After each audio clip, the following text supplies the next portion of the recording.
कल से क्लास का जो टाइमिंग है आपका थोड़ा सा चेंज हो गया है। जो इसका ओरिजिनल टाइमिंग थी क्लास की वो हो गई है मंडे टू फ्राइडे। ये सुबह 8 बजे वाले स्लॉट में होगी क्लास आपकी ना, 8 से 9 जिससे हमने स्टार्ट किया था। तो कल से जो क्लास की टाइमिंग है वो 8 से 9 रहेगी सुबह में, ठीक है। तो अभी क्लास आपके साथ खत्म हो रही है, सुबह भी मिलेंगे। तो एक तो कल मॉर्निंग में रहेगा ये। तो जिन बच्चों को खाना बनाने की टेंशन थी उनकी आई होप की टेंशन खत्म हो जाएगी। दूसरा, आज जो हम इसमें एक बैच है साइंस स्पेशल 28, उसे हम खत्म करेंगे, लास्ट क्लास है उसकी, साइंस स्पेशल 28 की मैग्नेटिज्म की लास्ट क्लास है। तो उनकी लास्ट क्लास है, उनका खत्म हो जाएगा। बाकी का जो है जो बच्चे हैं उनका चलता रहेगा, ठीक है। सही किए दीपांशु कह रहे हैं। चलो अब मॉर्निंग में 8 से 9 का टाइमिंग रहेगा इसका। और मैंने कहा कि आपसे साइंस स्पेशल को आज हम खत्म करेंगे। ये मैं थोड़ा डाउनलोड कर रहा था, इसकी मुझे जरूरत पड़ेगी प्रोडक्ट टेबल की, इसलिए आपकी क्लास आज जो है 1 मिनट लेट स्टार्ट हुई है। मॉर्निंग में इकोनॉमिक्स ज्योग्राफी भी है, कोई नहीं, वो एडजस्ट हो जाएगी जो भी जैसे भी, उसका बाद में देख लेना है, हमारी क्लास बाद में देख लेना जिन बच्चे का ज्योग्राफी इकोनॉमिक्स का कुछ है। और साइंस की लाइव क्लास देखना ज्यादा जरूरी है, उसमें टीचर क्वेश्चन पूछता है, आंसर भी देने होते हैं, ठीक है। अच्छा अब देखो, एक बेटा इसमें हम लिखेंगे, खत्म करेंगे इस चैप्टर को, 10 बजे खत्म हो, 10:15 बजे हो, 10:30 हो। तो आज कोई टाइमिंग की बाउंडेशन नहीं है।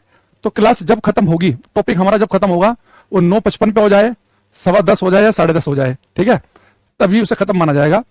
मनीष नगर कह रहे हैं नमस्ते sir, my name is Archana, okay. Abhinav Yadav कह रहे हैं जय हिंद, जय हिंद भाई, जय हिंद।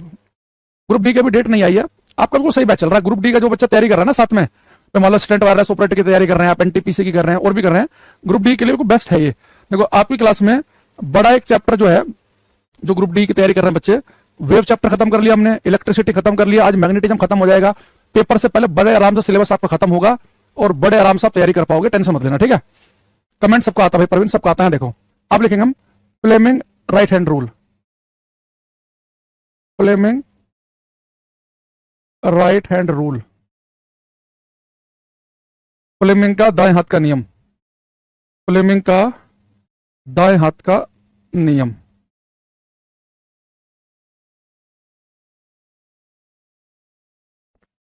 फ्लेमिंग बना निकला अच्छे, जितना अच्छे से बनना चाहिए। एक मिनट रुको, डार्क येलो बना क्या, डार्क येलो टाइप का अब बना है, ठीक है। फ्लेमिंग का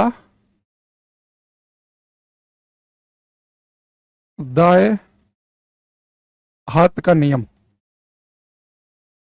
अगर आप सभी को ध्यान हो, हमने इससे पहले फ्लेमिंग लेफ्ट हैंड रूल ही पढ़ा था, ठीक है। अब आप देखो कि जो फ्लेमिंग का लेफ्ट हैंड रूल है वो मैंने क्या बताया था, वो हम कब यूज करते हैं कि अगर किसी तार में करंट है, ऑलरेडी पहले से तार में करंट है, उसे किसी मैग्नेटिक फील्ड चुंबकीय क्षेत्र में रखेंगे, तो जिस तार में करंट है, धारा बह रही है, उसे चुंबकीय क्षेत्र मैग्नेटिक फील्ड में रखेंगे तो उस पर फोर्स किस दिशा में लगेगा, वो हमने पढ़ा था फ्लेमिंग के लेफ्ट हैंड रूल से, कि तार में तार है, तार में करंट भी है, चुंबकीय क्षेत्र में रख दो तो बल किधर को लगेगा। लेकिन राइट हैंड रूल कब यूज करेंगे, अगर मुझे पता करना हो कि किसी तार में इंड्यूस करंट, प्रेरित धारा की दिशा का पता लगाना हो, तो इंड्यूस करंट के लिए फ्लेमिंग राइट हैंड रूल का भी यूज किया जाता है। अब यहां पे लिखेंगे, तो हम लेफ्ट हैंड रूल पढ़ चुके हैं, अब लिखेंगे हम इससे काम क्या बेटा, to find the direction of induced current, प्रेरित धारा की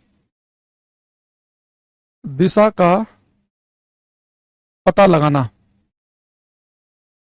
ठीक। देखो इसके लिए हम थोड़ा सा पहले फ्लेमिंग का दाएं हाथ बना लेते हैं। ये अंगूठा है, इधर ये उंगली हो गई, ये ठीक।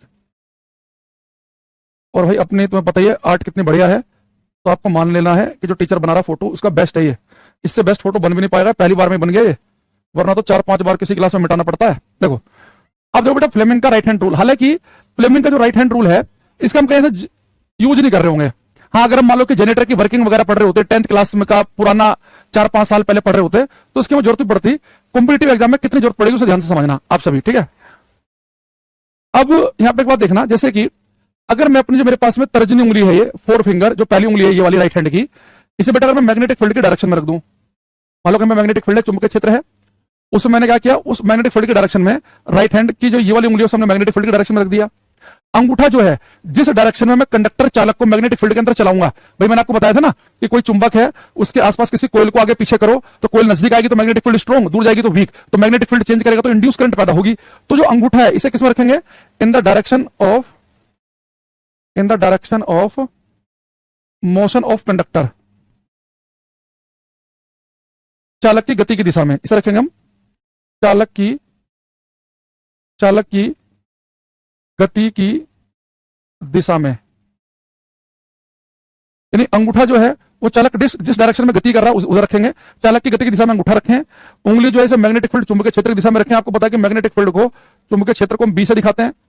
तो बेटा जो हमारी बीच वाली उंगली है ये मिडिल फिंगर, ये आपको इंड्यूस करंट की डायरेक्शन देगी। इंड्यूस करंट ये आपको प्रेरित धारा की दिशा देगी। अब देखो पेपर में आपके लेवल पे केवल क्या क्वेश्चन पूछेगा वो, अब उस पर आते हैं। ये कहता है कि जो फ्लेमिंग का राइट हैंड रूल है वो हमें किस बारे में बताता है? तो हम कहेंगे प्रेरित धारा की दिशा के बारे में, कि अगर किसी कंडक्टर को, किसी चालक को चुंबकीय क्षेत्र में गति कराई जाए, किसी चालक को चुंबकीय क्षेत्र के अंदर बाहर किया जाए तो इंड्यूस करंट किस डायरेक्शन में होगी, उसकी डायरेक्शन पता लगाने के लिए हम राइट हैंड रूल का यूज करते हैं। तो कहेगा कि फ्लेमिंग का जो राइट हैंड वाला रूल है उसमें मिडिल फिंगर, बीच वाली उंगली किसके बारे में बताती है? इंड्यूस करंट के बारे में। फोर फिंगर, तर्जनी उंगली किसके बारे में बताती है? चुंबकीय क्षेत्र की दिशा के बारे में। और अंगूठा किस डायरेक्शन में होता है? जिधर कंडक्टर मूव करता है उस डायरेक्शन में। आपको ध्यान रखना है। दूसरा इसका हम यूज कहां करते हैं? जैसे बेटा मैंने फ्लेमिंग का लेफ्ट हैंड रूल बताया था कि इलेक्ट्रिक मोटर में यूज करते हैं, इसका यूज किया जाता है जनरेटर में। तो जनरेटर में जो करंट इंड्यूस होगी वो उसकी डायरेक्शन पता लगाने के लिए यूज करते हैं फ्लेमिंग राइट हैंड रूल का, जनरेटर के केस में। तो अगर पेपर में आपसे पूछे कि इलेक्ट्रिक मोटर वाले केस में किसका यूज करते हैं? लेफ्ट हैंड रूल का, जनरेटर में राइट हैंड रूल का। ठीक, तो आपको दो तीन बातें ध्यान रखनी है। तो फ्लेमिंग का राइट हैंड रूल है, इसमें कुछ ज्यादा खास पढ़ना नहीं है, मैं दोबारा बता देता हूं। पहले समझो कि लेफ्ट रूल में और राइट में क्या फर्क है। देखो left hand rule, right hand rule कहता है कि अपने हाथ के शुरू की तीन उंगलियों को ऐसे फैलाओ कि एक दूसरे के लंबवत हो, परपेंडिकुलर हो। तो मैंने कहा कि जो लेफ्ट हैंड रूल है इसका यूज हम कब करते हैं? जब तार में ऑलरेडी करंट है, तार है उसके अंदर करंट है, उसे चुंबकीय क्षेत्र में रखेंगे तो उसे बल किधर को लगेगा? तो एक तार जिसके अंदर करंट हो उसे मैग्नेटिक फील्ड में रखने पर किधर को फोर्स लगेगा, वो लेफ्ट हैंड रूल यूज करते हैं। लेकिन अगर मुझे पता करना हो कि किसी कंडक्टर को चुंबकीय क्षेत्र में आगे पीछे घुमाने से या ऊपर नीचे घुमाने से उसमें इंड्यूस करंट, प्रेरित धारा की दिशा क्या होगी, तो राइट हैंड का यूज करेंगे। यानी जब इंड्यूस करंट, प्रेरित धारा की दिशा का पता करना हो तो राइट हैंड रूल, जब ऑलरेडी करंट है उस तार को मैग्नेटिक फील्ड में रखेंगे तो सर फोर्स किधर को लगेगा, तो लेफ्ट हैंड रूल का यूज करेंगे। ठीक है, तो इस तरह की हमें कुछ बातें आपको ध्यान रखनी है। अब हम यहाँ पे आते हैं इस चैप्टर के बिल्कुल एंड में। अब ये लिखेंगे यहाँ पर हम सबसे पहले पैरामैग्नेटिक सब्सटेंस। ये बिल्कुल याद करने वाली चीजें, बहुत आसान है। पैरामैग्नेटिक सब्सटेंसेस हिंदी में लिखेंगे अणु चुंबकीय पदार्थ। बेटा 10th क्लास के सिलेबस में नहीं है ये, लेकिन ये पेपर में इनसे क्वेश्चन आए हुए हैं तो इसलिए आपको भाई ये पढ़ने पड़ेंगे। ठीक है, तो अणु चुंबकीय, प्रति चुंबकीय और लोह चुंबकीय, तीन पदार्थों का हम जिक्र करेंगे।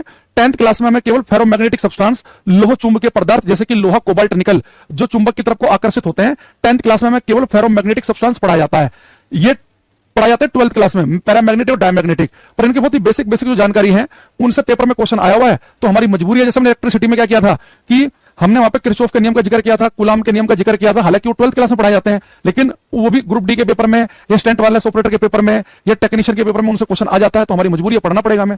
अब देखो, अब यहां पे लिखा हमने पैरामैग्नेटिक सब्सटेंस, अणु चुंबकीय पदार्थ। अब यहां देखेंगे ये अणु चुंबकीय पदार्थ क्या बला है, इन्हें आप समझने की कोशिश करना।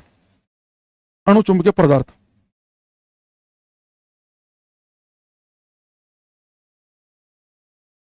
इससे तो नहीं बात बनेगी, कुछ नया तरीका अपनाना पड़ेगा।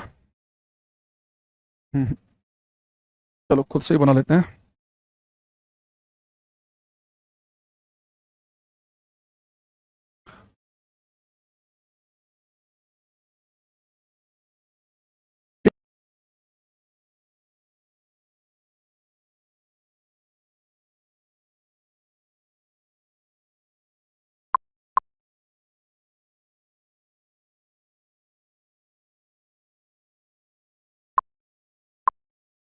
ये बेटा मान लो कि मेरे पास में एक ट्यूब है और इसके अंदर मैंने क्या किया, पैरामैग्नेटिक सब्सटेंस, अणु चुंबकीय पदार्थ भर दिया।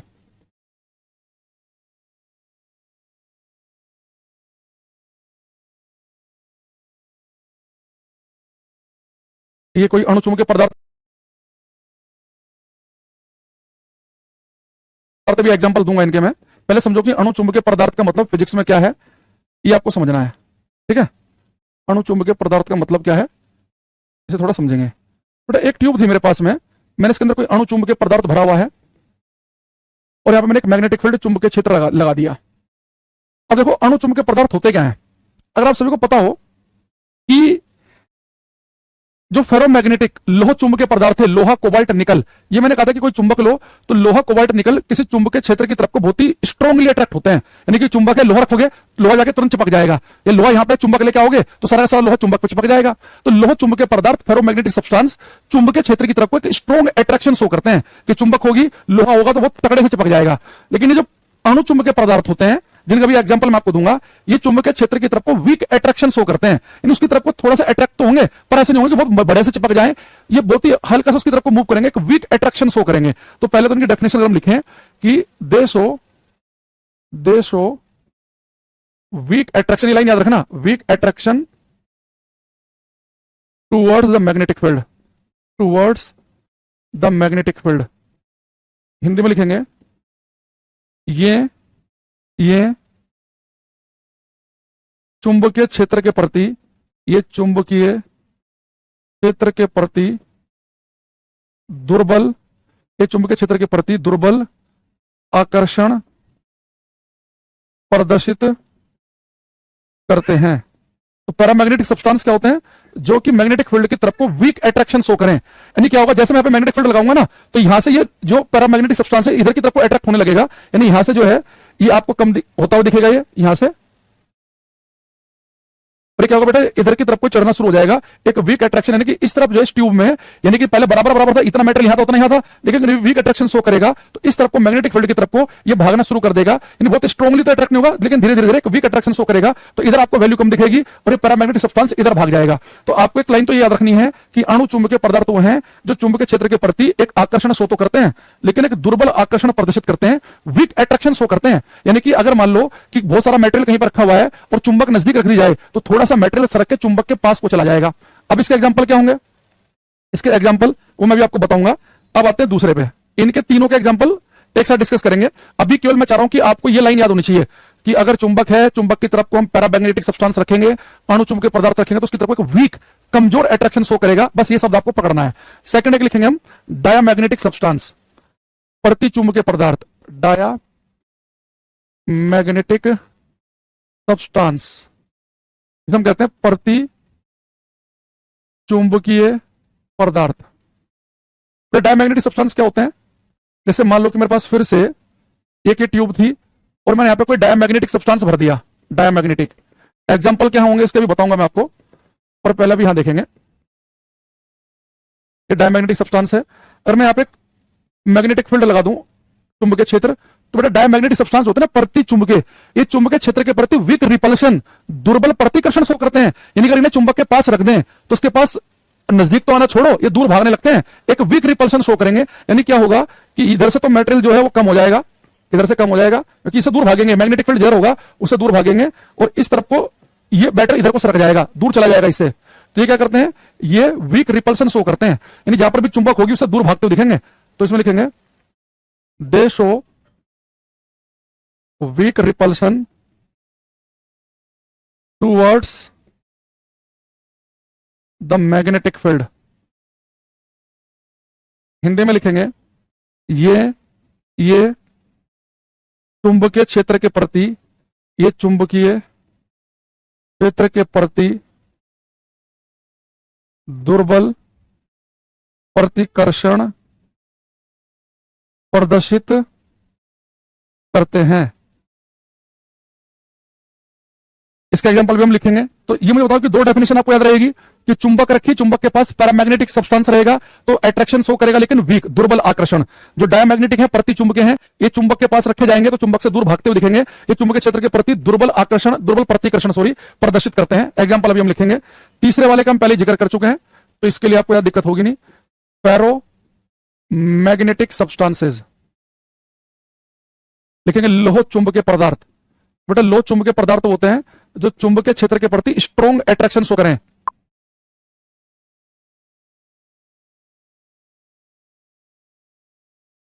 चुंबकीय क्षेत्र के प्रति, ये चुंबकीय क्षेत्र के प्रति दुर्बल प्रतिकर्षण प्रदर्शित करते हैं। इसका एग्जांपल भी हम लिखेंगे। तो ये मुझे बताओ कि दो डेफिनेशन आपको याद रहेगी कि चुंबक रखी, चुंबक के पास पैरामैग्नेटिक सब्सटेंस रहेगा तो अट्रैक्शन शो करेगा, लेकिन वीक, दुर्बल आकर्षण। जो डायमैग्नेटिक है, प्रति चुंबकीय हैं, ये चुंबक के पास रखे जाएंगे तो चुंबक से दूर भागते हुए दिखेंगे। ये चुंबकीय क्षेत्र के प्रति दुर्बल आकर्षण, दुर्बल प्रतिकर्षण प्रदर्शित करते हैं। एग्जाम्पल अभी हम लिखेंगे। तीसरे वाले का हम पहले जिक्र कर चुके हैं, तो इसके लिए आपको यहां दिक्कत होगी नहीं।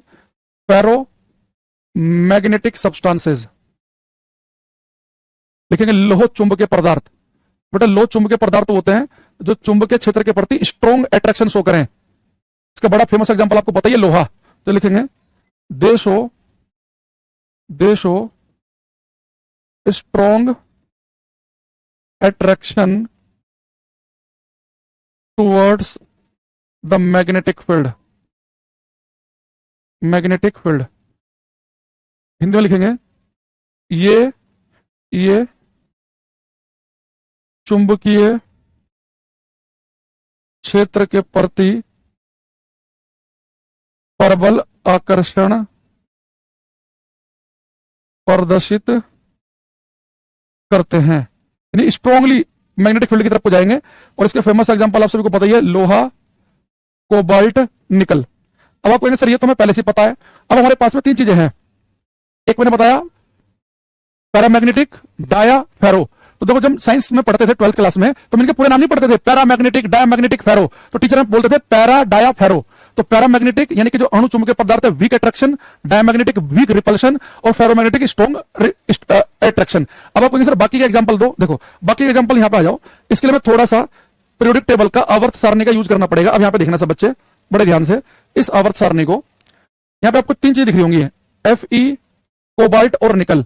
ये भाई मैंने बहुत सारी पीडीएफ डाउनलोड करी, उसमें से मुझे सबसे सही से यही लगी, वरना और तो और भी ज्यादा धुंधली हो रही थी। तो बस आपको यहां पे एक चीज देखना, ये जो मैंने तीन लिखा, अरे कोपर भी आ गया बीच में तो गड़बड़ हो गया। ये देखो Fe, कोबाल्ट, निकल, ये वाला यूज कर लेते हैं, टेक्नोलॉजी का यूज करते हैं। ये देखो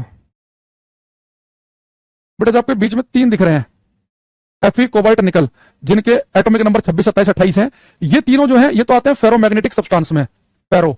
ये तीनों तो फेरो हो गए, ठीक। अब यहां पे एक काम करो आप, ये जो फेरो है यहां पर आप एक लाइन खींच लो।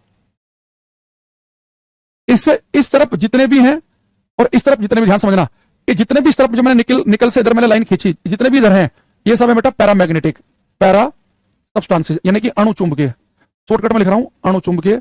ये कौन से थे? लोह चुंबकीय। और जो लाइन से इधर हैं ये सारे के सारे हैं डाया, यानी कि प्रति चुंबकीय।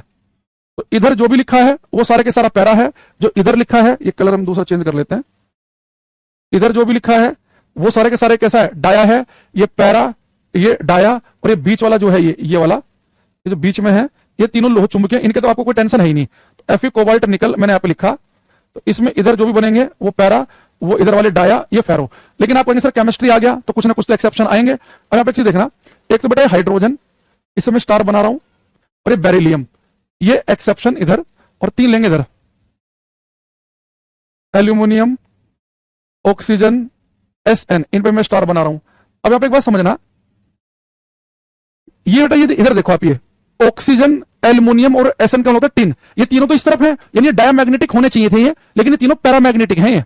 ये भाई देखो केमिस्ट्री जहां पे आएगी आपको पता एक्सेप्शन तो आएगा ही। तो हमने कहा कि इधर वाले तो डायमैग्नेटिक होने चाहिए, इधर वाले डायमैग्नेटिक है, लेकिन इन तीनों को छोड़कर एल्युमिनियम, ऑक्सीजन और टिन को, तो ये तीनों होने चाहिए डायमैग्नेटिक, लेकिन ये किस में जाएंगे? ये जाएंगे पैरामैग्नेटिक में। तो हम एक्सेप्शन वाले एग्जाम्पल में लिख लेते हैं। तो पैरामैग्नेटिक में कौन कौन सा एग्जाम्पल लिख लेंगे हम? एल्यूमिनियम, ऑक्सीजन और टिन, ये टिन का सिंबल है, ठीक। अच्छा अब देखो इधर वाले, मैंने कहा आपसे कि इधर वाले जितने भी हैं ये सारे के सारे पैरामैग्नेटिक होते हैं, लेकिन ये जो हाइड्रोजन और बेरिलियम है ये होने चाहिए थे पैरामैग्नेटिक, लेकिन ये होते हैं डायमैग्नेटिक। तो डाया में जाएंगे, ये डाया में लिख लो, हाइड्रोजन और बेरिलियम, ठीक। इसके अलावा इन तीनों का तो फिक्स है ही। अब यानी कि अगर मैं दोबारा से पीरियोडिक टेबल पर जाऊं, अब इधर मैं कोई सा भी मैं ले लूं यहां पे, जैसे मैं आपसे कह दूं कि भाई ये बताओ कि कैल्शियम किस में जाएगा, पोटेशियम किस में जाएगा, मैग्नीशियम, सोडियम, तो सब आप कहेंगे सर तो पैरा में जाएंगे। इधर वाले हैं तो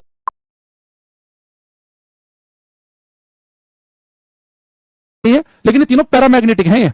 ये भाई देखो केमिस्ट्री जहां पाएगी आपको पता एक्सेप्शन तो आएगा ही। तो हमने कहा कि इधर वाले तो डायमैग्नेटिक होने चाहिए, इधर वाले डायमैग्नेटिक है, लेकिन इन तीनों को छोड़कर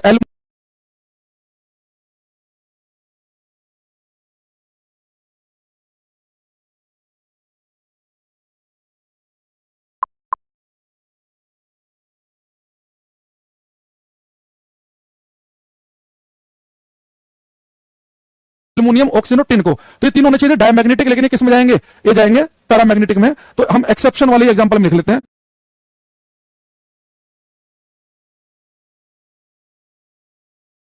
तो पैरामैग्नेटिक में कौन कौन सा एग्जांपल लिख लेंगे हम?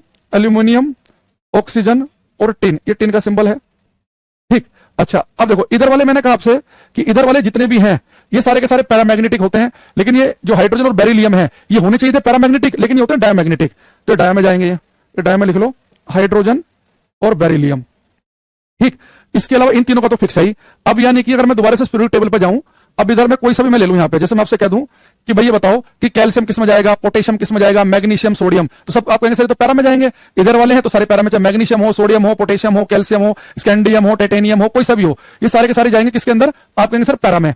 इधर वाले चाहे मैं कोई सा ले लूं, सिलिकॉन ले लूं, फास्फोरस ले लूं, सल्फर ले लूं, बोरोन ले लूं, कार्बन ले लूं, ये सब जाएंगे डाया में। और ये बीच वाले क्या है? लोहा। तो इधर वाले सारे के सारे पैरा होते हैं, इन दोनों को छोड़ के एक्सेप्शन है, ये डाया में चले गए। इधर वाले तीनों डाया होने चाहिए, चले गए पैरा में। एक बेटा हम हैश टैग बनाएंगे इस पे, क्रोमियम पे। ये क्रोमियम जो है इस पे हैज क्यों बनाया? एक स्पेशल केस है, स्पेशल क्रोमियम पे हैज बना लेंगे। जो स्टार वाले हैं क्यों एक्सेप्शन है, वो इस वाले कैटेगरी में जाएंगे। ये तीनों स्टार वाले हैं इधर जाएंगे। क्रोमियम पे मैंने क्यों बनाया भी बताऊंगा मैं आपको, ठीक है। अब यहां पे आएंगे, अब इसमें एक लिखेंगे anti ferromagnetic substance, anti ferromagnetic substance, anti ferromagnetic substance, प्रतिलोह चुंबकीय पदार्थ, प्रतिलोह चुंबकीय पदार्थ। बेटा देखो, अभी आप कहोगे सर अगर मैं इसमें एंटी सब हटा दूं, ये प्रति हटा दूं, केवल लिख दूं लोह चुंबकीय फेरोमैग्नेटिक, तो आप कहेंगे सर फेरोमैग्नेटिक वो हैं जो चुंबक की तरफ को स्ट्रॉन्ग अट्रैक्शन शो करें, यानी चुंबक देखते चिपक जाए उस पर, स्ट्रॉन्ग अट्रैक्शन। तो एंटी का मतलब क्या हो गया? जो कि मैग्नेटिक फील्ड से स्ट्रॉन्ग रिपल्सन शो करें, तो स्ट्रॉन्ग रिपल्सन शो करते हैं। और इसका केवल एक ही एग्जांपल है क्रोमियम। इसके ऊपर मैंने हैज का निशान बनाया था, ये हैज का। अब देखो पेपर में आपसे कोई ऐसा एग्जांपल नहीं पूछेगा, क्योंकि उसे पता है कि इतने सारे बच्चों को, हाँ ये पीडीएफ में और सर ने लगी रहेगी, उसे पता है कि कोई कौन बच्चा इतने सारे थोड़ा ना याद करके आएगा कि पूरी पीरियोडिक टेबल याद करके आ रहा है। वो पेपर में या तो आपसे फेरोमैग्नेटिक का एग्जांपल पूछेगा, फेरो को ये आयरन, कोबाल्ट, निकल का। ये जो मैंने हैज बनाया है क्रोमियम, यानी ये किसमें? ये एंटी, ये फेरोमैग्नेटिक है, ये एंटी फेरोमैग्नेटिक है। बस ये आपको ध्यान रखना है। इनकी बाकी जो है इनकी डेफिनेशन पूछ सकता है आपसे, वो मैंने केवल आपको समझाने के लिए लिखवा दिया है। आप चाहो तो उनके एक्सेप्शन वाले केस याद कर लेना, ठीक है। तो पैरा की डेफिनेशन याद रखेंगे कि दुर्बल आकर्षण, इसका दुर्बल प्रतिकर्षण, इसका स्ट्रॉन्ग प्रबल आकर्षण, इसका प्रबल प्रतिकर्षण, क्योंकि ये लोह चुंबकीय पदार्थ जो है वो प्रति लिख दिया, यानी कि ठीक लोह चुंबकीय का उल्टा काम होगा, ठीक है। तो इसमें आपको 3-4 बातें ध्यान रखनी है, ठीक।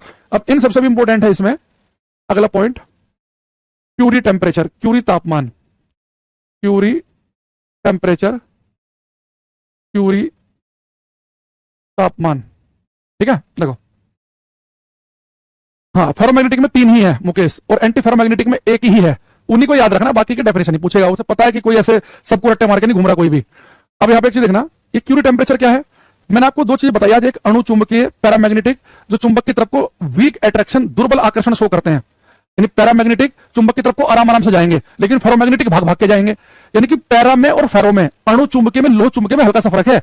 अणु चुंबकीय पदार्थ एक दुर्बल आकर्षण शो करते हैं और लोह चुंबकीय एक स्ट्रॉन्ग आकर्षण शो करते हैं। तो अगर मेरे पास कोई फेरोमैग्नेटिक हो जो चुंबक की तरफ को स्ट्रॉन्ग अट्रैक्शन शो कर रहा है, तो मैं उसका लगातार टेंपरेचर बढ़ाने लगूं, उसे लगातार हीट देना शुरू करूं, तो पता क्या होगा? वो चुंबक की तरफ को स्ट्रॉन्ग अट्रैक्शन ना दिखाकर वीक अट्रैक्शन दिखाएगा, यानी फेरोमैग्नेटिक सब्सटेंस जो है पैरामैग्नेटिक में बदल जाएगा, लोह चुंबकीय अणु चुंबकीय में बदल जाएगा। तो पेपर में पूछता है कि वो टेम्परेचर जिससे ऊपर, अगर वो टेम्परेचर मैंने कर दिया तो उससे ऊपर कोई फेरोमैग्नेटिक पैरामैग्नेटिक में बदल जाए, लोह चुंबकीय अणु चुंबकीय में बदल जाए, उसे हम कहते हैं क्यूरी टेम्परेचर। तो क्यूरी टेम्परेचर वो टेम्परेचर है जिस तापमान से ऊपर कोई लोह चुंबकीय पदार्थ अणु चुंबकीय में बदल जाए, फेरोमैग्नेटिक पैरामैग्नेटिक में बदल जाए, यानी स्ट्रॉन्ग अट्रैक्शन की जगह वीक अट्रैक्शन शो करने लगे। तो डेफिनेशन लिखेंगे, आप समझ जाओगे।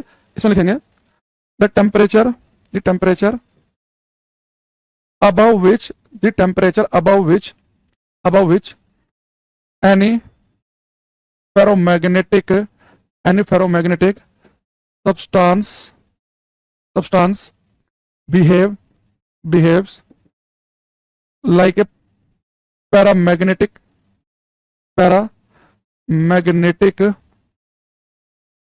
the temperature above which any ferromagnetic substance behaves like a paramagnetic substance is called Curie temperature. Hindi में लिखेंगे वह तापमान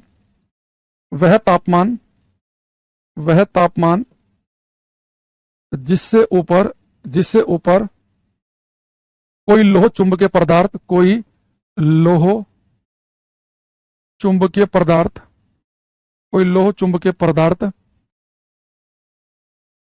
अणु चुंबकीय पदार्थ की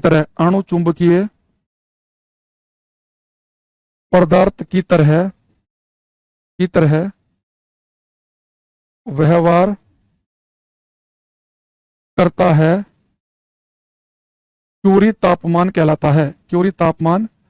कहलाता है। भाई इसकी डेफिनेशन याद रखना कि वो टेम्परेचर जिससे ऊपर फेरोमैग्नेटिक पैरा बन जाएगा, लोह चुंबकीय पदार्थ अणु चुंबकीय की तरह बिहेव करेगा, वो हमारा होगा ये।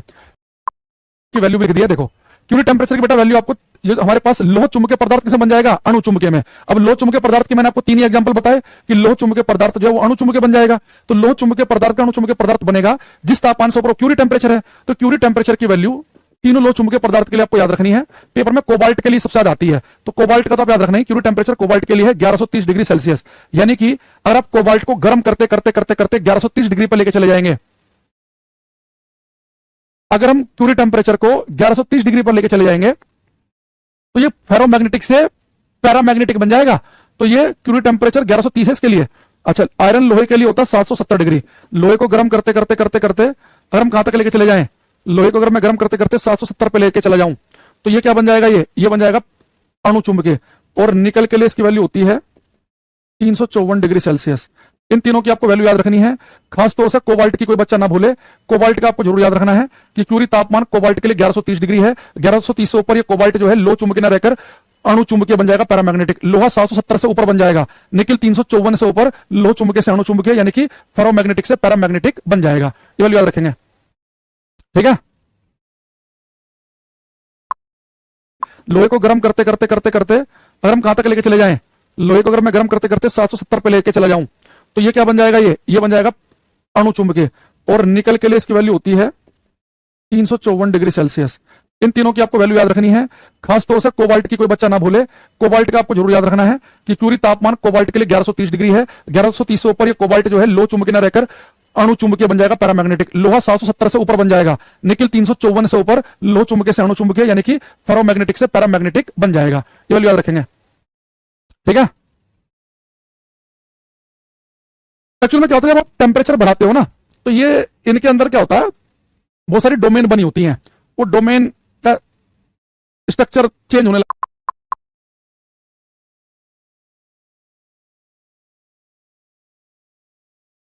की आपको वैल्यू याद रखनी है।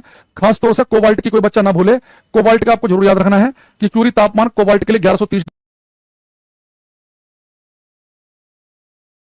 डिग्री है। 1130 से ऊपर ये कोबाल्ट जो है लो चुंबकीय न रहकर अणु चुंबकीय बन जाएगा, पैरामैग्नेटिक। लोहा 770 से ऊपर बन जाएगा, निकिल 354 से ऊपर लो चुंबकीय से अणु चुंबकीय यानी कि फेरोमैग्नेटिक से पैरामैग्नेटिक बन जाएगा। ये वैल्यू याद रखेंगे, ठीक है। एक्चुअली में क्या होता है, जब आप टेम्परेचर बढ़ाते हो ना तो ये इनके अंदर क्या होता है, बहुत सारी डोमेन बनी होती हैं, वो डोमेन का स्ट्रक्चर चेंज होने लगता है। बहुत सारी चीजें इसमें, तो आपको तो खैर बहुत हल्का फुल्का पढ़ना है क्योंकि पेपर में जो है बहुत ही बेसिक से डेफिनेशन ही आती है, इसमें कोई ज्यादा कुछ नहीं आता, ठीक। अच्छा, एक चीज यहां पे देखेंगे, एफ इजकल टू, एक फॉर्मूला पढ़ाया था आपको, आई बी एल साइन थीटा। अगर मैं ऐसे बी निकालूंगा तो बी क्या हो जाएगा, F upon I L sine theta, ठीक। अब देखो बेटा, जो मैग्नेटिक फील्ड है, जो चुंबकीय क्षेत्र है, ये इसके लिए मैं यहां से यूनिट निकालूं तो इसकी यूनिट क्या बनेगी, अगर फोर्स को नापे हम न्यूटन में, करंट को हम किस में नापते हैं, एम्पियर में, लंबाई को नापते हैं मीटर में। भाई फोर्स के लिए न्यूटन यूज करते हैं, करंट के लिए एम्पियर यूज करते हैं, लंबाई के लिए मीटर करते हैं, साइन थीटा कोस थीटा कोई यूनिट नहीं होती। मैग्नेटिक फील्ड की जो ऐसा यूनिट होती है वो होती है टेस्ला। अगर आप देखेंगे, एक टेस्ला किसके बराबर होगा, एक टेस्ला बराबर होगा 1 न्यूटन पर एम्पियर मीटर के। तो मैग्नेटिक फील्ड की ऐसा यूनिट होती है टेस्ला, और एक टेस्ला किसके बराबर होता है, 1 न्यूटन पर एम्पियर मीटर के बराबर। ये बात हमने एक टेस्ला न्यूटन पर एम्पियर मीटर के बराबर है, ये किस फॉर्मूले की हेल्प से निकाला है, आई बी एल साइन थीटा से, ठीक है। अच्छा, दूसरी चीज, ये टेम्परेचर मैंने जो सारी वैल्यू लिखी है डिग्री सेल्सियस में लिखी है, डिग्री सेल्सियस, ठीक है। अच्छा बेटा, ऐसे ही मैग्नेटिक फील्ड की एक यूनिट और होती है वेबर पर मीटर स्क्वायर। तो एक टेस्ला जो होता है ना, ये 1 वेबर पर मीटर स्क्वायर के बराबर होता है। तो यहां पर आपको काम करना है, ये बात ध्यान रखनी है कि मैग्नेटिक फील्ड की यूनिट होती है टेस्ला, अगर पेपर में पूछे कि एक टेस्ला की जगह आप वेबर पर मीटर स्क्वायर का भी यूज कर सकते हैं, क्योंकि एक tesla weber per meter square के ही बराबर है। और आप एक टेस्ला की जगह न्यूटन पर एम्पियर मीटर का भी यूज कर सकते हैं। तो एक tesla weber per meter square के बराबर है, न्यूटन पर एम्पियर मीटर के बराबर है। दूसरा, अगर मैं सीजीएस सिस्टम की बात करूं, सीजीएस प्रणाली की, इन सीजीएस सिस्टम, तो सीजीएस सिस्टम शायद मैंने आपको पहले बताया होगा कि सीजीएस का मतलब ये होता है कि जहां पर हम लंबाई के लिए मीटर का यूज ना करके सेंटीमीटर का यूज करें। यहां पे जी का मतलब होता है ग्राम, किलोग्राम की जगह ग्राम का यूज करें और टाइम की जगह यूज करें सेकंड। तो सेंटीमीटर ग्राम सेकंड है। वो एक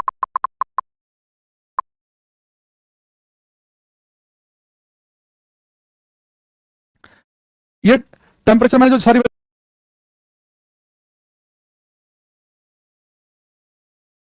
वैल्यू लिखी है डिग्री सेल्सियस में लिखी है, डिग्री सेल्सियस, ठीक है। अच्छा बेटा, ऐसे ही मैग्नेटिक फील्ड की एक यूनिट और होती है वेबर पर मीटर स्क्वायर। तो एक टेस्ला जो होता है ना, ये एक वेबर पर मीटर स्क्वायर के बराबर होता है। तो यहां पर आपको एक काम करना है, ये बात ध्यान रखनी है कि मैग्नेटिक फील्ड की यूनिट होती है टेस्ला। अगर पेपर में पूछे कि एक टेस्ला की जगह आप वेबर पर मीटर स्क्वायर का भी यूज कर सकते हैं, क्योंकि एक tesla weber per meter square के ही बराबर है। और आप एक टेस्ला की जगह न्यूटन पर एम्पियर मीटर का भी यूज कर सकते हैं। तो एक tesla weber per meter square के बराबर है, न्यूटन पर एम्पियर मीटर के बराबर है। दूसरा, अगर मैं सीजीएस सिस्टम की बात करूं, सीजीएस प्रणाली की, इन सीजीएस सिस्टम, तो सीजीएस सिस्टम शायद मैंने आपको पहले बताया होगा कि सीजीएस का मतलब ये होता है कि जहां पर हम लंबाई के लिए मीटर का यूज ना करके सेंटीमीटर का यूज करें। यहां पे जी का मतलब होता है ग्राम, किलोग्राम की जगह ग्राम का यूज करें और टाइम की जगह यूज करें सेकंड। तो सेंटीमीटर ग्राम सेकंड है। तो सीजीएस सिस्टम में सेंटीमीटर ग्राम सेकंड, सीजीएस प्रणाली में जो यूनिट होती है मैग्नेटिक फील्ड की, वो होती है बेटा गोस। वो एक साइंटिस्ट का नाम है, यूनिट ऑफ मैग्नेटिक फील्ड जो होती है वो होती है गोस।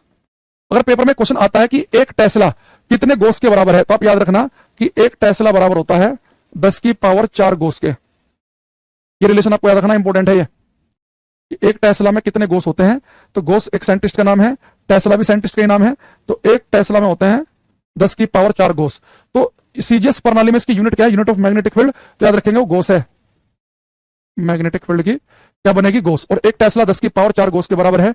ये आपको हर समय याद होना चाहिए। जैसे हम मैकेनिक्स में पढ़ते हैं कि एक न्यूटन जो होता है वो 1 लाख डाइन के बराबर होता है, ऐसी एक टेस्ला 10 की पावर 4 गोस के बराबर है, ठीक है। ये सब साइंटिस्टों के नाम है ये, ठीक है। तो दोबारा समझेंगे, मैंने कहा कि अगर पेपर में आ जाए कि मैग्नेटिक फील्ड के लिए हम किस यूनिट का यूज करते हैं, वेबर, सॉरी टेस्ला। एक टेस्ला किसके बराबर होता है, एक न्यूटन पर एम्पियर मीटर के या एक वेबर पर मीटर स्क्वायर के। लेकिन गोस के कितने के बराबर होगा, 10 की पावर 4 यानी कि 10,000 गोस के बराबर। ये सारी बातें आपको याद रखनी है, ठीक। अच्छा, दूसरा, बिल्कुल एंड में चल रहे हैं हम इस चैप्टर के। मैं फिर पूरा चैप्टर रिवाइज कराऊंगा आपको 15-20 क्वेश्चन में, जितनी हमने पिछली 5-6 क्लास में पढ़ा है पूरा बढ़िया से रिवाइज करेंगे अभी हम। बेटा एक क्वेश्चन ये है कि मेरे पास कोई चार्ज पार्टिकल है, चार्ज पार्टिकल, ठीक है। ये सब साइंटिस्टों के नाम है ये, ठीक है। तो दोबारा समझेंगे, मैंने कहा कि अगर पेपर में आ जाए कि मैग्नेटिक फील्ड के लिए हम किस यूनिट का यूज करते हैं, वेबर, सॉरी टेस्ला। एक टेस्ला किसके बराबर होता है, एक न्यूटन पर एम्पियर मीटर के या एक वेबर पर मीटर स्क्वायर के। लेकिन गोस के कितने के बराबर होगा, 10 की पावर 4 यानी कि 10,000 गोस के बराबर। ये सारी बातें आपको याद रखनी है, ठीक। अच्छा, दूसरा, बिल्कुल एंड में चल रहे हैं अभी हम इस चैप्टर के। मैं फिर पूरा चैप्टर रिवाइज कराऊंगा आपको 15-20 क्वेश्चन में, जितनी हमने पिछली 5-6 क्लास में पढ़ा है पूरा बढ़िया से रिवाइज करेंगे अभी हम। बेटा एक क्वेश्चन ये है कि मेरे पास कोई चार्ज पार्टिकल है, चार्ज पार्टिकल, आवेशित कण यानी कि इलेक्ट्रॉन या प्रोटॉन, कोई आवेशित कण है,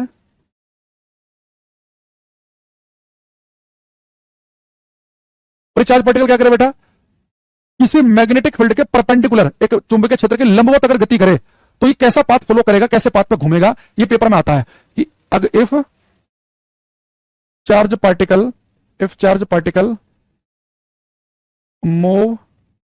moves perpendicular to magnetic field. यदि, ये बिहार में आया था भी ये टीचर के एग्जाम में एक, यदि आवेशित कण किसी चुंबकीय क्षेत्र के लंबवत गति करे, यानी किसी चुंबकीय क्षेत्र के 90 डिग्री के एंगल पे घुस जाए किसी चुंबकीय क्षेत्र में, तो उसका जो पाथ होगा, उसका जो मार्ग होगा, याद रखना वो सर्कुलर होगा, वृत्ताकार। तो किसी चुंबकीय क्षेत्र के लंबवत अगर एंट्री करेगा तो एक सर्कुलर पाथ पे चार्ज पार्टिकल घूम जाएगा। अच्छा, दूसरा, ये बेटा चार्ज पार्टिकल अगर वैद्युत क्षेत्र के लंबवत गति करे तो क्या होगा, if charge particle moves perpendicular to electric field, यदि आवेशित कण वैद्युत क्षेत्र के लंबवत, यदि आवेशित कण किसी वैद्युत क्षेत्र के लंबवत गति करे, चुंबकीय क्षेत्र के लंबवत गति कर रहा था तो उसका मार्ग कैसा था, सर्कुलर। वैद्युत क्षेत्र के लंबवत गति करेगा तो याद रखेंगे उसका पाथ जो होगा पैराबोलिक,